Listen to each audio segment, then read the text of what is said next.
I heard today that Murkomen has been arrested in Dubai with 200 million cash, and that Ruto had to call for him to be released.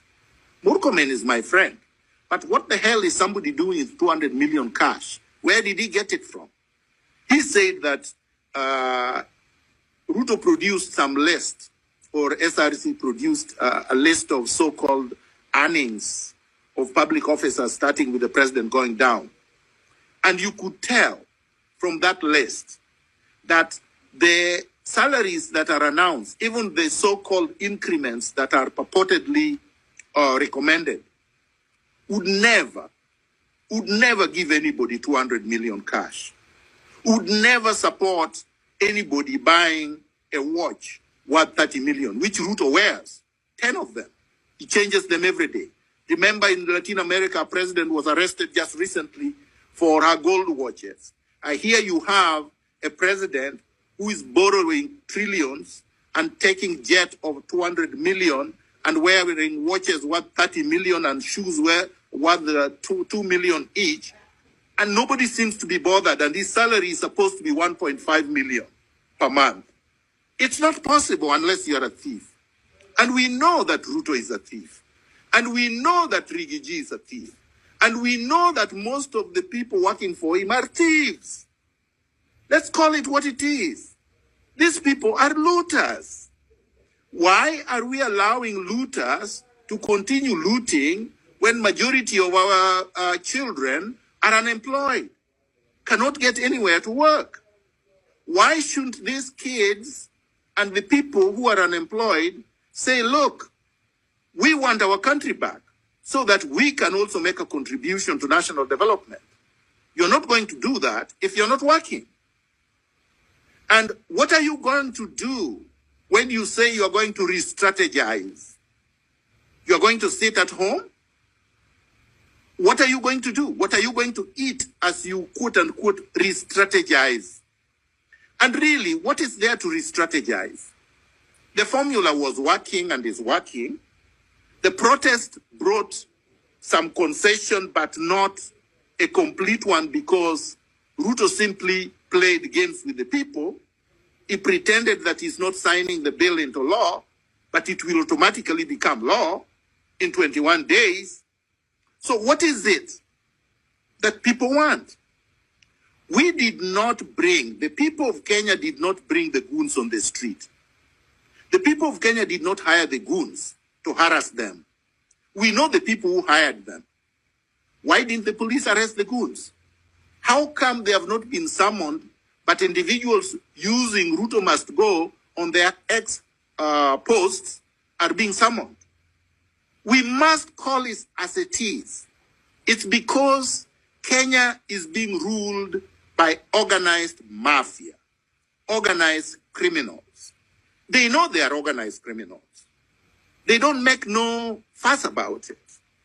And if we allow ourselves to be divided over pettiness, over parochialism, over things that don't matter, then we have to say we are ready to be slaves for the rest of our lives, and that you're going to have goons and thugs and crooks ruling over you, lording over you, exploiting you, looting from you for the rest of our lives.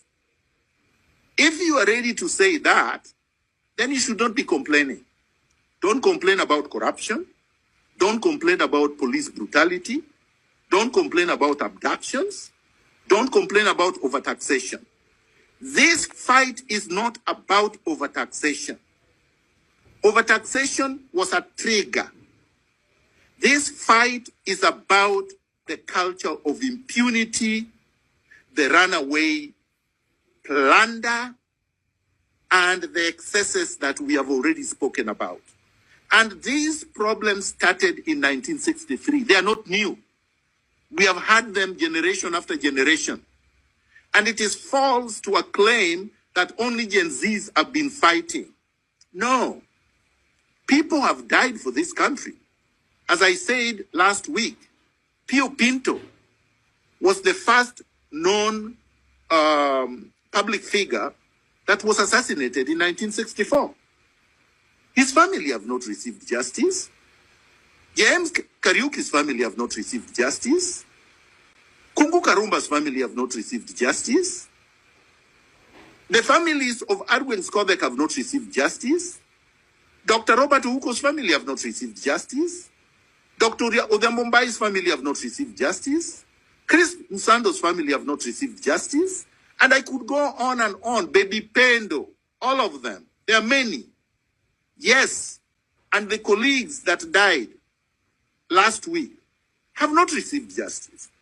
So what are you going back home for? What are you folding your tent for? Why are you saying that Ruto is good all of a sudden? And yet he's the one who has killed these people last week.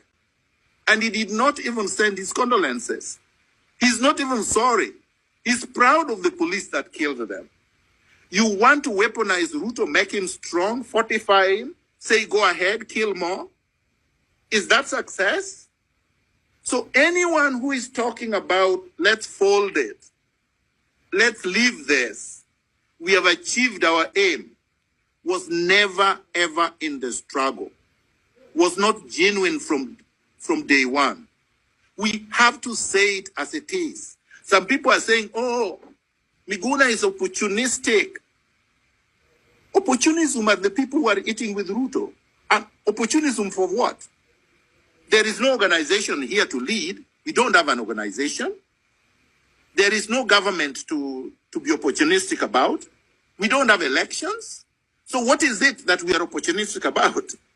We are not opportunistic, because those who are opportunistic are cutting deals with the NIS and with Ruto and are getting paid and are folding and going and have started confusing the people. Let these people not confuse us. Let them not bring division. Let them not bring distractions. Let's be focused like laser beams. I suggest that we occupy parliament. Other people can suggest other things. The reason is that legislation cannot go on. Members of parliament, the majority of them, I believe right now, will either join the people or they will run and go hide. But already, parliament was occupied. Already, parliament symbolizes the passage of the finance bill 2024, the rogue parliament. Already, parliament is emasculated. So, we can use parliament as a symbol. If Uhuru Park was open, you could go to Uhuru Park. If there was other public spaces that symbolizes the government, we could go there. But for now, it has to be one place, because if we are scattered, these people will pick us one at a time and then disintegrate us, and then we will achieve nothing. Then we will not be able to bring justice to those who died. Finally, I suggest that all of us use Ruto must go. That is an insurance policy and a protection of the people that is picking one at a time to subject to brutality in the colonized courts. Thank you. Thank you, Daktari. Do you have some follow-up question? Can you hear me, Dr. Miguna? I can hear you. I can hear you very well. Go ahead, Wodapala.